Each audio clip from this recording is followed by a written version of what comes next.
আল্লাহ সুবহানাহু ওয়া তাআলা লোকমান হাকিমের কথা পবিত্র কোরআনে বলেছেন, এমন একজন ব্যক্তি যিনি নবীও নন আবার তিনি রাসূলও নন, কিন্তু তার কথা আল্লাহ তাআলা পবিত্র কোরআনের ভিতরে বলেছেন। হযরত লোকমান গোলাম ছিলেন। একটু আওয়াজ করে বলেন তো সে কি ছিলেন? গোলাম ছিলেন। তিনি মানুষের গোলাম ছিলেন, মানুষের বাড়িতে তিনি কাজ করতেন। হযরত লোকমান তিনি ছাগল চড়াতেন, বরকি চড়াতেন, উট চড়াতেন। হযরতে লোকমান লোকটা ছিল কৃষ্ণ বর্ণের, কালো বর্ণের মানুষ ছিল। তার ঠোঁটগুলো ছিল মোটা, নাক ছিল বোচা, কুচকুচে কালো রঙের একজন মানুষ ছিল। চেহারার দিকে তাকালে লোকটাকে পছন্দ হতো না, কিন্তু তার ঈমানের কারণে, তার তাকওয়ার কারণে তাকে আল্লাহ তাআলা অনেক বেশি পছন্দ করতেন। এই লোকমানকে আল্লাহ সুবহানাহু ওয়া তাআলা হিকমা দান করেছিলেন, প্রজ্ঞা দান করেছিলেন। কি পরিমাণ হিকমা ছিল তার! তিনি যখন ছাগল চড়াতে যেতেন, যখন তিনি চেরাগার ভিতরে ছাগল চড়াতে যেতেন, ছাগল চড়াতে যাওয়ার পরে তিনি যখন বয়ান শুরু করতেন, একে একে মানুষ জমা হতে শুরু করত। শত শত মানুষ তার বয়ান শোনার জন্য জড়ো হয়ে যেত। মানুষ তার বয়ান শুনে পাগল হয়ে যেত। আমার প্রিয় ভাইরা, এলাকার লোকেরা তার বয়ান শোনে। লোকমানের মনিবকে বলে, লোকমানের মনিব শোনেন, আপনার গোলাপ অনেক বুদ্ধিমান, তার কথা অনেক দামি, সে অনেক সুন্দর সুন্দর কথা মানুষকে বলে। বলে তাই নাকি? বলে হ্যাঁ। একদিন তার মনিব তাকে পরীক্ষা করার জন্য হযরতে লোকমানকে ডেকে বলে, লোকমান শোনো, আমার এলাকার লোক বলে তোমার নাকি বুদ্ধি অনেক, তোমার নাকি বুদ্ধিশক্তি অনেক, তুমি নাকি অনেক কিছু জানো, অনেক সুন্দর কথা বলো, আমি একটু তোমার বুদ্ধির পরীক্ষা করব। এ কথা বলার পরে হযরত লোকমানকে তার মনিব বলে, লোকমান শোনো, তুমি একটা ছাগল জবেহ করো। সেই ছাগল জবেহ করার পরে সেই ছাগল থেকে তুমি দুইটা উত্তম অঙ্গ নিয়ে আসবে। কয়টা উত্তম অঙ্গ? আরেকটু আওয়াজ করে বলেন না কয়টা? লোকমানের মনিব বলে, লোকমান শোনো, তুমি বাছাই করে একটা ছাগল জবেহ করো। সেই ছাগল জবেহ করার পরে ছাগলের উৎকৃষ্ট দুইটা অঙ্গ নিয়ে আসো, আমি একটু তোমার বুদ্ধি দেখতে চাই। হযরতে লোকমান বাছাই করে ছাগলের পালের ভিতরে ছাগল একটা বাছাই করে সেই ছাগলকে জবেহ করে তার দুইটা উৎকৃষ্ট অঙ্গ নিয়ে আসলেন প্লেটের ভিতরে। এক নাম্বার হলো জিহ্বা। একটু আওয়াজ করে বলেন কি? আরেকটা আওয়াজ করে বলেন কি? এক নাম্বার হলো জিহ্বা। দ্বিতীয় নাম্বার হলো ছাগলের যে হাড় রয়েছে সেটা বের করে নিয়ে এসেছে প্লেটের ভিতরে। হৃৎপিণ্ড আর জিহ্বাকে বের করে এনে মনিবের সামনে দাঁড় করিয়ে বলতেছে, মনিব, এটা দুইটা উৎকৃষ্ট অঙ্গ। মনিব বলতেছে, অবশ্যই তোমার বুদ্ধি রয়েছে। আবার একদিন লোকমানকে ডেকে বলে, আজকে তুমি আর একটা ছাগল জবেহ করো। ছাগল জবেহ করার পরে এই ছাগল থেকে দুইটা তুমি নিকৃষ্ট অঙ্গ বের করো। একটু আওয়াজ করে বলেন তো কয়টা নিকৃষ্ট অঙ্গ বের করার কথা বলেছেন? হযরতে লোকমান ছাগল বাছাই করার পরে একটা ছাগল বাছাই করে সেই ছাগলকে জবেহ করে। ছাগল জবেহ করে প্লেটের ভিতরে তার জিহ্বা আর হৃৎপিণ্ড নিয়ে তার মনিবের সামনে দাঁড়িয়ে যায়। মনিব এবার দেখে রাগান্বিত হয়ে যায়। মনিব বলে, লোকমান, তুমি কি আমার সাথে মজা করো নাকি? আমাকে তুমি বোকা মনে করেছো নাকি? একদিন তুমি উৎকৃষ্ট অঙ্গ নিয়ে আসলে জিহ্বা হৃৎপিণ্ড, আবার আজকে তুমি নিকৃষ্ট অঙ্গ নিয়ে আসলে সেই জিহ্বা হৃৎপিণ্ড। এক অঙ্গ কি পারে, এক অঙ্গ কি করে উৎকৃষ্ট হতে পারে, আবার সেই অঙ্গ কিভাবে নিকৃষ্ট হতে পারে? তুমি কি আমাকে বোকা মনে করো নাকি? হযরতে লোকমান বলেন, মনিব, রাগ করবেন না, গুসা হবেন না, রাগান্বিত হবেন না।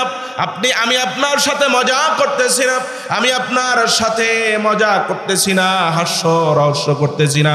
আপনি আমার কথা একটু মনোযোগ সহকারে শোনেন। মনিব বলে, কি বলবে বলো? হযরতে লোকমান বয়ান শুরু করে দিল। মনিব শোনেন, একটা জিহ্বার কারণে মানুষ উত্তম হয়, আবার এই জিহ্বার কারণে মানুষ নিকৃষ্ট হয়। কথা বলেন ঠিক কিনা? এই জিহ্বা দিয়ে মানুষ মানুষের দুর্নাম করে, মানুষ গীবত চর্চা করে, শেকায়েত করে, চগলখড়ি করে, খারাপ ভাষায় গালিগুলোজ করে, একটু আওয়াজ করে বলেন কথা ঠিক কিনা? আবার এই জবান দিয়ে মানুষ আল্লাহর জিকির করে, কার জিকির করে? আরেকটা আওয়াজ করে বলেন কার জিকির করে? আরেকটা আওয়াজ করে বলেন কার জিকির করে? আমার প্রিয় ভাইরা, এই জবান দিয়ে যেমন মানুষ মানুষের গীবত করে, এই জবান দিয়ে মানুষ আল্লাহর জিকির করে। এজন্য লোকমান বলতেছে এই জিহ্বাটার কারণেই মানুষ উৎকৃষ্ট হয়, আবার এই জিহ্বার কারণেই মানুষ নিকৃষ্ট হয়ে যায়। কথা বলেন ঠিক কিনা? একদিন হযরতে লোকমান বয়ান করতেছেন, একজন লোক হযরতে লোকমানের বয়ান শুনতেছে।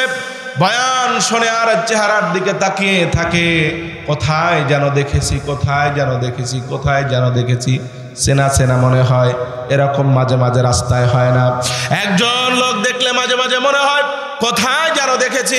হযরতে লোকমানকে দেখার পরে বয়ানের মাঝে একজন লোক বসে বসে চিন্তা করতেছেন, কোথায় যেন দেখেছি, কোথায় যেন দেখেছি। এক পর্যায়ে দাঁড়িয়ে গেলেন, দাঁড়িয়ে বলতেছেন, হযরত আমি আপনাকে একটা প্রশ্ন করতে চাই। আমার দিলের ভিতরে একটা কৌতূহল জেগেছে, আমার দিলের ভিতরে একটা প্রশ্ন জেগেছে, একটা প্রশ্ন আপনাকে করতে চাই। প্রশ্ন করার অনুমতি আছে নাকি? লোকমান বলে হ্যাঁ, অনুমতি রয়েছে।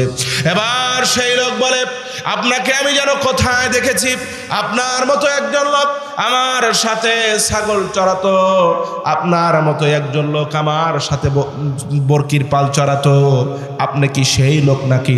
হযরতে লোকমান বলে, ভাই শোনো, তোমার পাশে যেই লোকটা ছাগল চড়াতো, তোমার পাশে যেই লোকটা গরু ছাগল উট বরকি চড়াতো, সেই লোক অন্য কেহ নয়, সেই লোক আমি লোকমান। কথা বলেন ঠিক কিনা?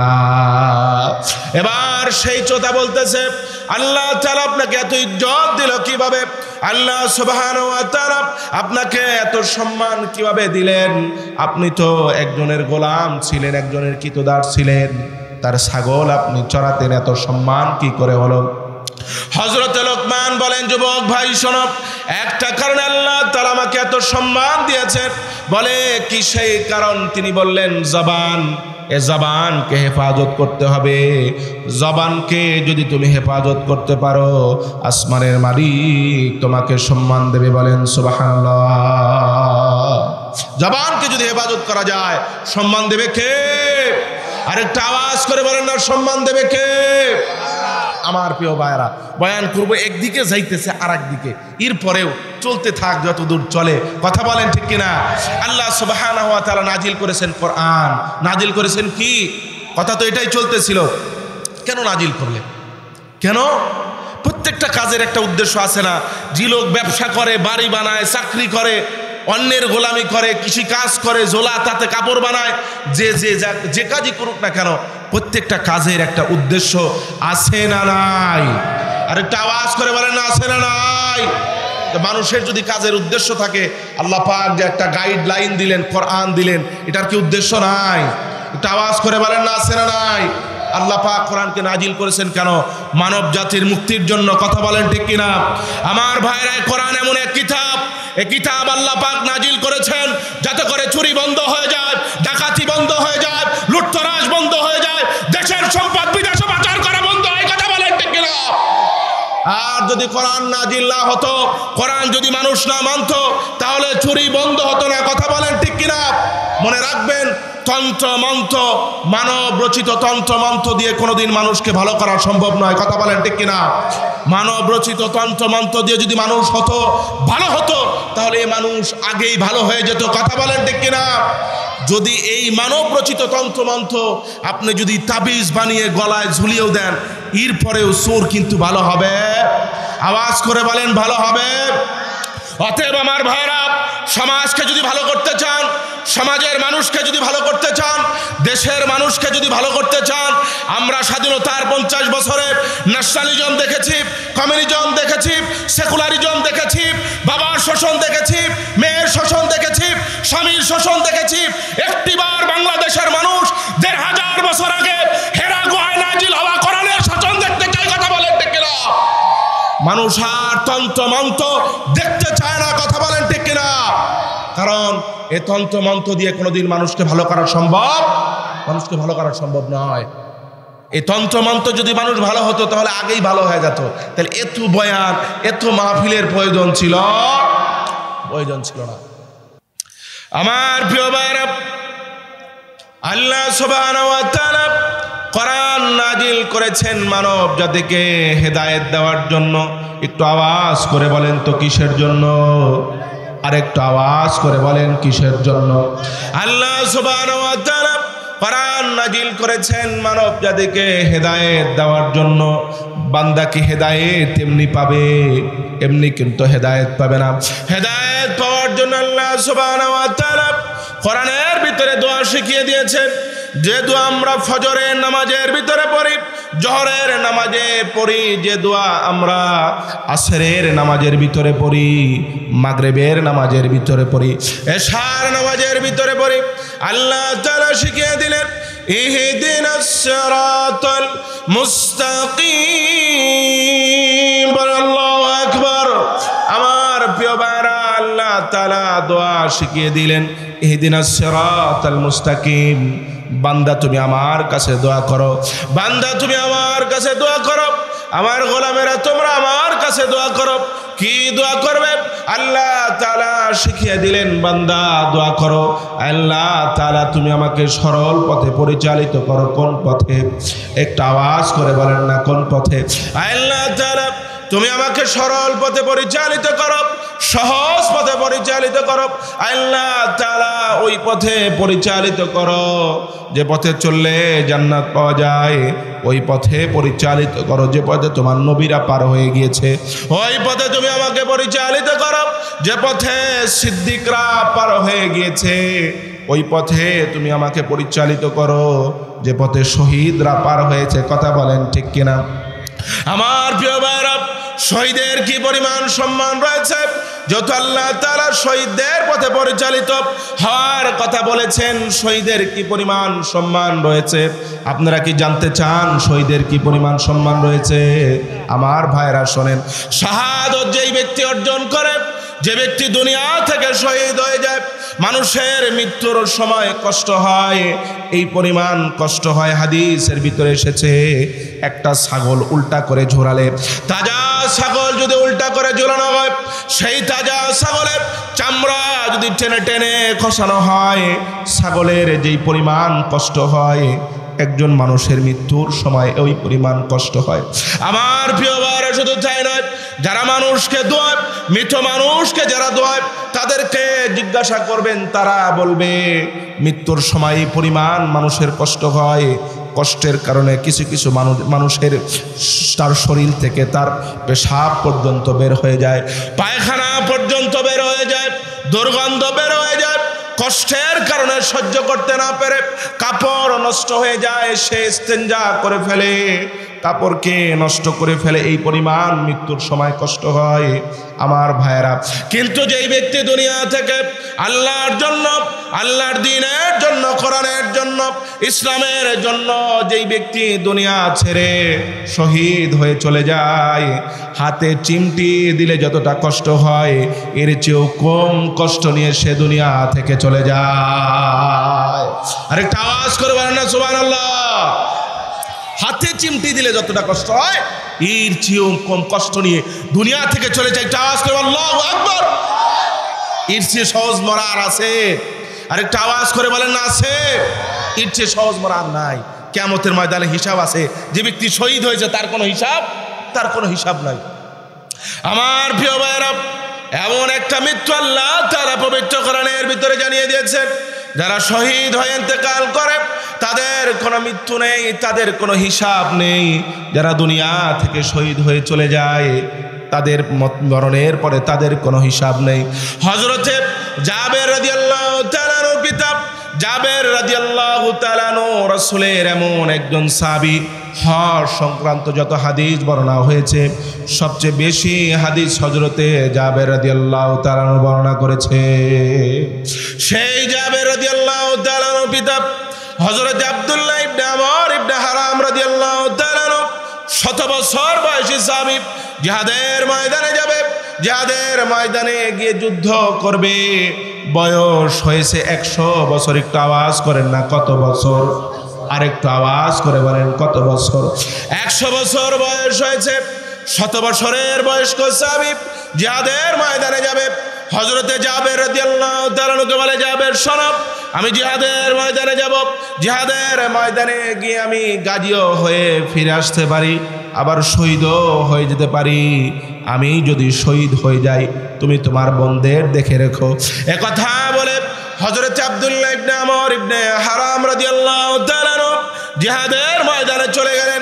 জিহাদের ময়দানে গিয়ে আল্লাহ তাআলার দ্বীনের জন্য, কোরআনের জন্য, ইসলামের জন্য জিহাদের ময়দানে শহীদ হয়ে দুনিয়া ছেড়ে চলে গেলেন। তার শহীদ হয়ে যাওয়ার পরে একদিন রাসূল জাবেরকে ডেকে বলে, জাবের, তোমার পিতার শাহাদাতের পরে আল্লাহ তাআলা তোমার পিতার সাথে কি ব্যবহার করেছে তুমি কি জানো নাকি? তোমার পিতার শাহাদাতের পরে আল্লাহ তাআলা তার সাথে কি ব্যবহার করেছে? হযরত জাবের বলে, আল্লাহ ওয়া রাসূলু আলাম, আমি জানি না, আল্লাহ এবং আল্লাহর রাসূল ভালো জানে আমার পিতার সাথে কি ব্যবহার হয়েছে। হযরত জাবের রাদিয়াল্লাহু তাআলা কে রাসূল বলে, জাবের শোনো, তোমার পিতা শহীদ হয়ে যাওয়ার পরে তোমার পিতাকে আল্লাহ তাআলা বলেছে, আব্দুল্লাহ শোনো, তুমি আমার দ্বীনের জন্য, ইসলামের জন্য, কোরআনের জন্য জীবন দিয়েছো, জীবন দিয়ে শহীদ হয়েছো। তুমি আমার কাছে চাও, আজকে তুমি আমার কাছে যা চাবে আমি আল্লাহ তাআলা তোমাকে তাই দান করব। হযরত আব্দুল্লাহ রাদিয়াল্লাহু তাআলা বলে, আল্লাহ তাআলা চাওয়ার যেহেতু সুযোগ করে দিয়েছ, তোমার কাছে তেমন কিছুই চাই না, তুমি আবার আমাকে দুনিয়াতে পাঠিয়ে দাও। আমি দুনিয়াতে ঘুরে ঘুরে দুনিয়ার মানুষদেরকে বলতে চাই, শহীদ ব্যক্তিকে তুমি কত মর্যাদা দিয়েছ, শাহাদাত বরণ করে যে দুনিয়া থেকে চলে গিয়েছে তাকে তুমি কত সম্মান দিয়েছ। আমি ঘুরে ঘুরে মানব জাতিকে জানাতে চাই। আল্লাহ তাআলা বলে, আব্দুল্লাহ শোনো, আমি আল্লাহ তাআলার মুখবিধান হলো, আমি আল্লাহ তাআলার নিয়ম হলো, একবার যদি কেউ শহীদ হয়ে শাহাদাত বরণ করে অথবা স্বাভাবিক মৃত্যুবরণ করে আমি আল্লাহর কাছে চলে আসে, তাকে আর আমি দুনিয়াতে পাঠাই না, তুমি আমার কাছে অন্য কিছু চাও। হযরত আব্দুল্লাহ বলে, আল্লাহ তাআলা দুনিয়ায় যেহেতু যেতে পারবো না, দুনিয়ার মানুষদেরকে যেহেতু বলতে পারবো না, তুমি একটা আয়াত নাজিল করে দাও, এমন একটা আয়াত তুমি নাজিল করে দাও যাতে গোটা পৃথিবীর মানুষ জানতে পারে শহীদ ব্যক্তিকে তুমি কত সম্মান দিয়েছো। আমার প্রিয় ভাইরা, হযরত আব্দুল্লাহ রাদিয়াল্লাহু তাআলার কথা অনুযায়ী আল্লাহ সুবহানাহু ওয়া তাআলা পবিত্র কোরআনের ভিতরে আয়াত নাজিল করে দিলেন। আল্লাহ তাআলা বলেন, ওয়ালা তাহসাবান্নাল্লাযীনা কুতিলু ফি সাবিলিল্লাহি আমওয়াতা বাল আহইয়াউ ইনদা রাব্বিহিম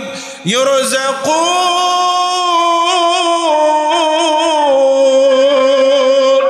আল্লাহ তাআলা বলেন, আমার গোলামেরা শোনো, ওয়ালা তাহসাবান্নাল্লাযীনা কুতিলু, আমার গোলামেরা তোমরা শোনো, যারা আমার দ্বীনের জন্য, আমার কোরআনের জন্য, আমার ইসলামের জন্য, যারা আমার জন্য জীবন দিয়ে শাহাদাত বরণ করে দুনিয়া ছেড়ে চলে যায়, তাদেরকে তোমরা মৃত মনে করো না, তারা আমি আল্লাহ তাআলার কাছে জীবিত। আমি আল্লাহ তাআলা তাদেরকে সম্মানিত রিজিক দিয়ে থাকি। আমার প্রিয় ভাইরা, ফিলিস্তিনের ভিতরে কত মানুষ শহীদ হয়েছে, কথা বলেন ঠিক কিনা? যুবক শহীদ হয়েছে, বৃদ্ধ শহীদ হয়েছে, মা শহীদ হয়েছে, বোন শহীদ হয়ে দুনিয়া থেকে চলে গিয়েছে, আমার ভাইরা শহীদ হয়েছে, ছোট ছোট বাচ্চাগুলোকে পাখির মতো গুলি করে মারা হয়েছে, কথা বলেন ঠিক কিনা? যারা শহীদ হয়ে দুনিয়া থেকে চলে গেছে মসজিদে আকসাকে আজাদ করার জন্য, মসজিদে আকসায় কালেমার পতাকা উড়ানোর জন্য যারা জীবন দিয়ে দুনিয়া ছেড়ে চলে গেছে, কিয়ামতের ময়দানে তারা দাঁড়িয়ে যাবে। কারো হাত থাকবে না, কারো মাথা থাকবে না, কারো চোখ থাকবে না, কারো পা থাকবে না, কারো শরীরে রক্ত থাকবে, রক্ত মাখা জামা নিয়ে আল্লাহর দরবারে দাঁড়িয়ে যাবে। আর আল্লাহ তাআলা তাকিয়ে তাকিয়ে দেখবে, আমার এই গোলামগুলো, আমার এই বান্দাগুলো আমার দ্বীনের জন্য, আমার কোরআনের জন্য, মসজিদে আকসাকে আজাদ করার জন্য আমার এই গোলামগুলো জীবন দিয়েছে। কেউ হাত দিয়েছে, কেউ পা দিয়েছে, কেউ চোখ দিয়েছে। আমি আল্লাহ তাআলা আজকে তাদেরকে বিনা হিসাবে জান্নাতের মালিক বানিয়ে দিলাম। কোনো হিসাব নাই, কি নাই ভাই? কোনো হিসাব নাই। এর চেয়ে সহজ মরা আর এর চেয়ে সহজভাবে জান্নাতে যাওয়ার পথ আরো আছে। একটা আওয়াজ করে বলেন না আরো আছে? আরেকটা আওয়াজ করে বলেন আর আছে নাকি? আমার ভাইরা, এমন একটা কিতাব আল্লাহ পাক নাজিল করে আমাদেরকে এত সহজ পথ বলে দিয়েছেন। কথা বলেন ঠিক কিনা? কোরআন এমন একটা কিতাব যার ভিতরে এমন কোনো বিষয় নেই যে বিষয়ে আলোচনা নেই। কথা বলেন ঠিক কিনা? প্রত্যেকটা বিষয়, মানব জাতির জন্য যত বিষয় রয়েছে সব বিষয়ে কোরআনে আলোচনা আছে না নাই? আরেকটা আওয়াজ করে বলেন আছে না নাই? আমার ভাইরা, এই যে কোরআন, এই কোরআন নাজিল হয়েছে, এই কোরআন নাজিল হতে কষ্ট, ত্যাগ, তিতিক্ষা সাহাবায়ে কেরাম রাসূল করিম সাল্লাল্লাহু আলাইহি সাল্লামকে স্বীকার করতে হয়েছে কিনা? একটা আওয়াজ করতে বলেন না, স্বীকার করতে হয়েছে কিনা? স্বীকার করতে হয়েছে। কি পরিমাণ কষ্ট সাহাবায়ে কেরামের হয়েছে আমার ভাইরা। হযরত আবু বকর সিদ্দিক রাদিয়াল্লাহু তাআলা মুসলমান হলেন, হযরত খাব্বাব ইবনুল আরিদ রাদিয়াল্লাহু তাআলা মুসলমান হলেন। কত কষ্ট হয়েছে খাব্বাব রাদিয়াল্লাহু তাআলা, যাকে বলা হয় সুদুসুল ইসলাম, 6 নম্বরে মুসলমান হয়েছে। কয় নম্বরে? আওয়াজ করে বলেন না কয় নাম্বার? খাব্বাব রাদিয়াল্লাহু তাআলা তিনি ছিলেন, এলাকার ভিতরে কিছু মানুষ আছে ওই হাতুর লোহা পিঠায় আর দা বানায়, ছুরি বানায়, খন্তা বানায়। আপনাদের এলাকায় আছে না নাই? আছে, আল্লাহর বান্দা আছে।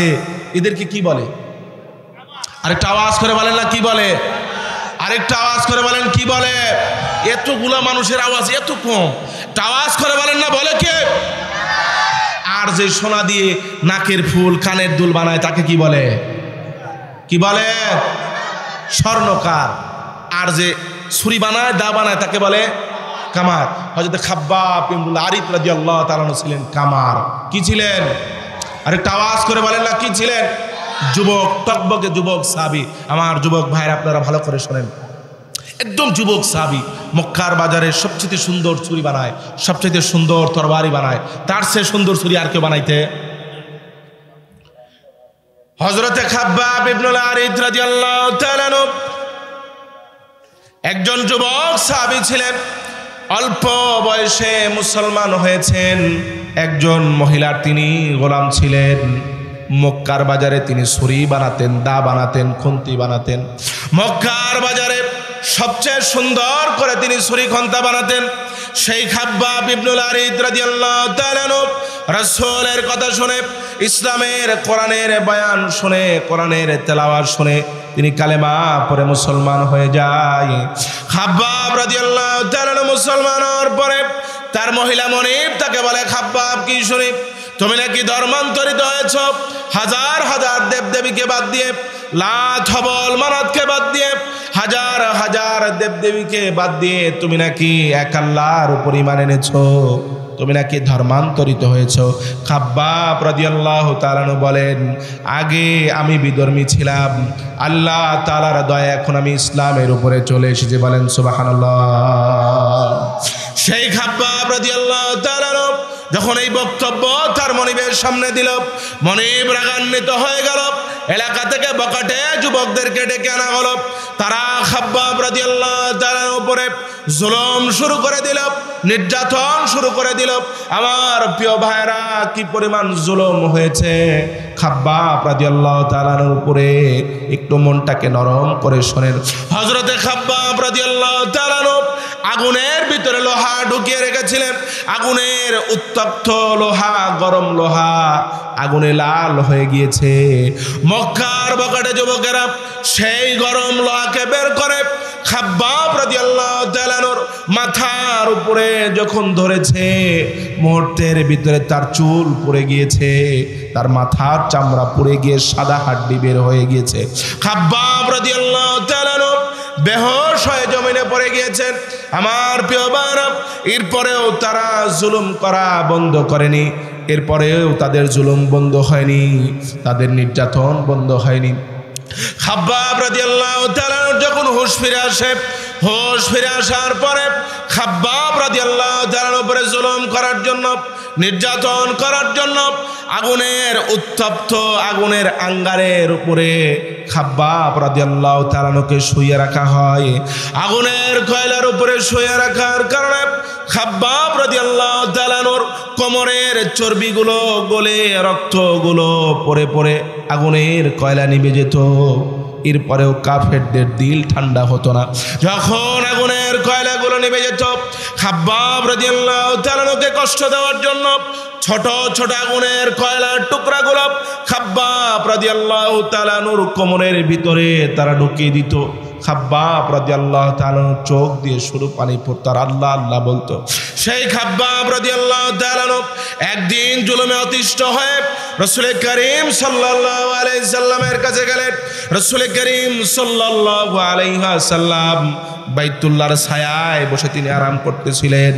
রাসূলের কাছে চলে যাওয়ার পরে রাসূলকে খাব্বাব রাদিয়াল্লাহু তাআলা বলেন, ইয়া রাসূলুল্লাহ আলা তাস্তানসিরু লানা আলা তাদউ লানা। ইয়া রাসূলুল্লাহ, আল্লাহ তাআলার সাহায্য কখন আসবে? আল্লাহ তাআলা কখন সাহায্য করবেন? আল্লাহ তাআলা কখন আমাদেরকে মদত করবেন? আমরা তো অস্থির হয়ে গেলাম, পেরেশান হয়ে গেলাম, আর ধৈর্য ধরা যায় না, আর সবর করা যায় না। রাসূল বললেন, খাব্বাব শোনো, আমার পূর্বে যে সকল নবী এসেছেন যারা দ্বীনের দাওয়াত দিয়েছেন, এক আল্লাহর কথা বলেছেন, তাওহীদের কথা বলেছেন, যারা জান্নাতের কথা বলেছেন, জাহান্নামের কথা বলেছেন, তাদের উপরে জুলুম হয়েছে। আওয়াজ করে বলেন না কি হয়েছে? তাদের উপরে জুলুম হয়েছে, নির্যাতন হয়েছে, কারো মাথার উপরে করা ধরা হয়েছে, কাউকে দ্বিখণ্ডিত করা হয়েছে। আমার ভাইয়েরা, নবীদেরকে শহীদ করা হয়েছে। কি পরিমাণ জুলুম করা হয়েছে একটু ছোট করে বলি। কওমে ইনতাকিয়ার ভিতরে, ইনতাকিয়া নামক একটা এলাকার ভিতরে সূরা ইয়াসিনের শানে নজুলে এসেছে। আজে বাজে কোনো কথা নয়, যা বলবো কোরআন থেকে, হাদিস থেকে, অথেন্টিক সোর্স থেকে কথা হবে। সূরা ইয়াসিনের শানে নজুলের ভিতরে এসেছে, কওমে ইনতাকিয়া নামে একটা গোত্র ছিল। সেই গোত্রের লোকদের কাছে আল্লাহ সুবহানাহু ওয়া তাআলা প্রথমে একজন নবীকে পাঠালেন দাওয়াত দেওয়ার জন্য। একটু আওয়াজ করে বলেন তো কয়জন? একজন নবীকে আল্লাহ তাআলা পাঠালেন দাওয়াত দেওয়ার জন্য। একজন নবী দাওয়াত শুরু করে দিল, এলাকার লোকে মানল না, এলাকার লোকে তারা মানতে চাইল না। আল্লাহ তাআলা তাদেরকে মাননের জন্য সাথে আর একজন নবী যোগ করে দিলেন। কয়জন হলো? একটু আওয়াজ করে বলেন না কয়জন হলো? এলাকার লোকদেরকে দাওয়াত দিতে লাগলো, এরপরে এলাকার লোক মানতে চায় না। আল্লাহ তাআলার একজন নবী যোগ করে দিলেন। এবার কয়জন? আরেকটু আওয়াজ করে বলেন না কয়জন? তিনজন নবী এলাকার ভিতরে একাধারে দাওয়াত দিতে লাগলেন। এরপরেও এলাকার লোক দাওয়াত কবুল করলো না, এলাকার লোকেরা তাদের দাওয়াত মানলো না। গ্রাম থেকে একজন লোক উঠে আসলো, সে বলতেছে, আমার ভাইরা শোনো, তোমরা তো এক আল্লাহর কথা বলো, জান্নাতের কথা বলো। আমার ভাইরা, আমাদের তো খোদা অনেক, আমি তো অনেক খোদার ইবাদত করি।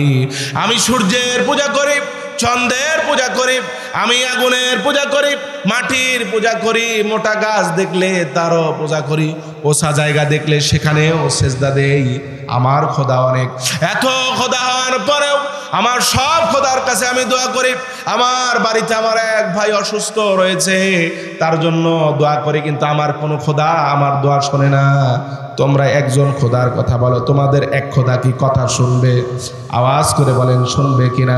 তিনজন নবীকে বলতেছে, আমার এতগুলো খোদা, কোনো খোদাই আমার কথা শোনে না। তোমাদের মাত্র একটা খোদা, এক খোদা দিয়ে কি কাজ হবে নাকি? আমার ভাই কি সুস্থ হবে নাকি? তিনজন পয়গম্বর সেই লোকের বাড়িতে চলে গেল।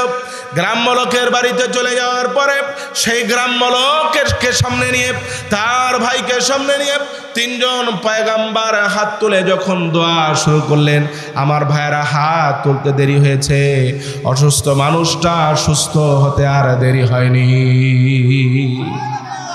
এবার গ্রাম্য লোক বলে, আমার এতগুলো খোদাকে আমি ডাকলাম, তারা আমার কথা শুনলো না, আর তোমাদের একজন মাত্র খোদা হাত তুলতে দেরি হয়েছে।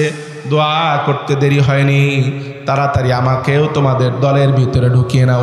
তিনজন নবী যখন এরপরে এলাকার ভিতরে একসাথে দাওয়াত দিতে লাগলো, এলাকার লোকেরা তাদের দাওয়াত মানলো না, বরং তাদের উপরে জুলুম শুরু করে দিল, নির্যাতন শুরু করে দিল। নির্যাতন করতে করতে, জুলুম করতে করতে জুলুমের মাত্রায় পরিমাণ হয়েছিল, এলাকার লোকেরা তিনজন নবীকে একসাথে গরুর মতো জবাহ করেছিল।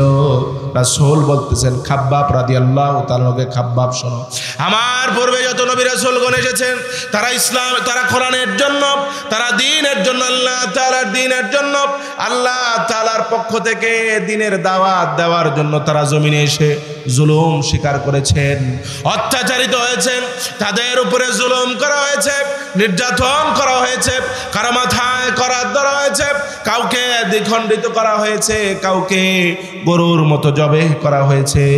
এরপরেও তারা সবর করেছেন, ধৈর্য ধরেছেন। তুমিও যদি সবর করো, ধৈর্য ধরো, অতি সত্বর আল্লাহ তাআলার সাহায্য আমাদের কাছে চলে আসবে। এজন্য কবি সুন্দর করে বলেছেন, ইয়ে শাহাদাত গাহে उल्फत में कदम रखना, ये शहादत गह उल्फत में कदम रखना, लोग समझते हैं क्या सा है मुसलमान होना। মানুষ কথা মনে করে মুসলমান হওয়া অনেক সহজ। আমার প্রিয় ভাইরা, মুসলমান হওয়া সহজ নয়, মুসলমান হওয়া অনেক কঠিন। মুসলমান হওয়া মানে শাহাদতের ঈদগাহে শামিল হয়ে যাওয়া, কথা বলেন ঠিক কিনা? মুসলমান হওয়া সহজ নয়, মুসলমান হওয়া মানে শাহাদতের ঈদগাহে শামিল হয়ে যাওয়া। রাসূলের উপরে জুলুম হয়েছে, খাব্বাব রাদিয়াল্লাহু তাআলার উপরে জুলুম হয়েছে, হয়েছে কিনা? এটা আওয়াজ করে বলেন না, হয়েছে কিনা? আমার প্রিয় ভাইরা, হযরত মূসা আলাইহিস সালামের উপরে জুলুম করেছে ফেরাউন, নমরুদ জুলুম করেছে হযরত ইব্রাহিম আলাইহিস সালামের উপরে, রাসূল করিম সাল্লাল্লাহু আলাইহি সাল্লামের উপরে জুলুম করেছে আবু জাহেল। কিন্তু মনে রাখবেন, ফেরাউন টিকতে পারেনি, আবু জাহেল টিকতে পারেনি, নমরুদ টিকতে পারেনি, অতএব নব্য ফেরাউনটাও টিকতে পারবে না, কথা বলেন ঠিক কিনা? টিকতে পারবে যারা এই জুলুম করেছে, তারা কেউ টিকতে পারেনি। অতএব ভবিষ্যতে যারা জুলুম করবে তারাও টিকতে পারবে, তারাও টিকতে পারবেন। আমার প্রিয় ভাইরা, এই জন্য দ্বীন ইসলামের জন্য জীবনের যেমন কোরবানি দিতে হবে, তেমনি অর্থেরও কোরবানি আছে না নাই? আওয়াজ করে বলেন না, আছে না নাই? আমার প্রিয় ভাইরা, রাসূল আরবি সাল্লাল্লাহু আলাইহি ওয়াসাল্লাম বলেন, মান বানা লিল্লাহি মসজিদান বানাল্লাহু বাইতান ফিল জান্নাহ। যেই ব্যক্তি দ্বীনের জন্য, ইসলামের জন্য, কোরআনের জন্য, আমি আল্লাহ তাআলার ঘরের মসজিদের জন্য দান করে, আমার মসজিদ নির্মাণে যেই ব্যক্তি সহযোগিতা করে, মসজিদ নির্মাণের জন্য যেই ব্যক্তি অর্থ দিয়ে সহযোগিতা করে, বুদ্ধি দিয়ে সহযোগিতা করে, ওই ব্যক্তি জান্নাতের ভিতরে একটা জান্নাতের ঘর বুকিং দেয়, কথা বলেন ঠিক কিনা? মান বানা লিল্লাহি মসজিদান, যেই ব্যক্তি দুনিয়ার ভিতরে মসজিদ বানায়, বানাল্লাহু বাইতান ফিল জান্নাহ, আল্লাহ তাআলা জান্নাতে তার জন্য একটা ঘর বানিয়ে দেয়। একটু চিৎকার করে বলেন সুবহানাল্লাহ। এই জন্য মসজিদের জন্য কাজ করতে হবে, মাদ্রাসার জন্য কাজ করতে হবে, দ্বীনের জন্য কাজ করতে হবে, ইসলামের জন্য কাজ করতে হবে, কথা বলেন ঠিক কিনা? এই জন্য আমার ভাইরা, দ্বীনের জন্য কাজ করতে হবে, কোরআনের জন্য কাজ করতে হবে, মসজিদের জন্য কাজ করতে হবে, ইসলামের জন্য কাজ করতে হবে, কথা বলেন ঠিক কিনা? এই দুনিয়ায় কি আপনি সারা জীবন থাকতে পারবেন নাকি? ফেরাউন কি এই দুনিয়াতে আছে? দুনিয়া থেকে চলে গিয়েছে, নমরুদ চলে গিয়েছে, খারাপ মানুষগুলোও যেমন দুনিয়া থেকে চলে গিয়েছে, ভালো মানুষগুলোও কিন্তু দুনিয়া থেকে চলে যায়, কথা বলেন ঠিক কিনা? কেউ থাকে না দুনিয়াতে। কষ্ট করে উপার্জন করে, সম্পদ উপার্জন করে, কষ্ট করে উপার্জন করে সম্পদ রেখে যায়, অঢেল সম্পত্তির পাহাড় দুনিয়ায় রেখে যায়, আর সন্তানরা গাঁজা, ইয়াবা, ফেনসিডিল খেয়ে সেই সম্পদগুলোকে নষ্ট করে, কথা বলেন ঠিক কিনা? এই জন্য আমার ভাইরা, আপনার কষ্টের সম্পদগুলো মসজিদের পিছনে ব্যয় করেন। আপনি যে সম্পদ মসজিদের জন্য, আল্লাহর ঘরের জন্য ব্যয় করবেন, সেটা আপনার আখিরাতে কিয়ামতে আপনার অ্যাকাউন্টে জমা হয়ে যাবে। কথা বলেন ঠিক কিনা? আমার প্রিয় ভাইরা, মোহাম্মদ দানেজ আলী সাহেব 2000 টাকা দান করেছেন, বলেন মারহাবা। দানেজ আলী সাহেবের স্ত্রীর বড় বোন 2000 টাকা দান করেছেন। একটা আওয়াজ করে বলেন মারহাবা, আরেকটা আওয়াজ করে বলেন মারহাবা। 2000 টাকা দান করেছেন। মৃত মা বাবা দাদা দাদির জন্য দোয়া চেয়েছে। আমরা দোয়া করি বাবা মাকে, দাদা দাদিকে আল্লাহ তাআলা জান্নাতের উচ্চ মাকাম দান করেন। কথা বলেন ঠিক কিনা? একটা আওয়াজ করে বলেন আমিন, আরেকটা আওয়াজ করে বলেন আমিন।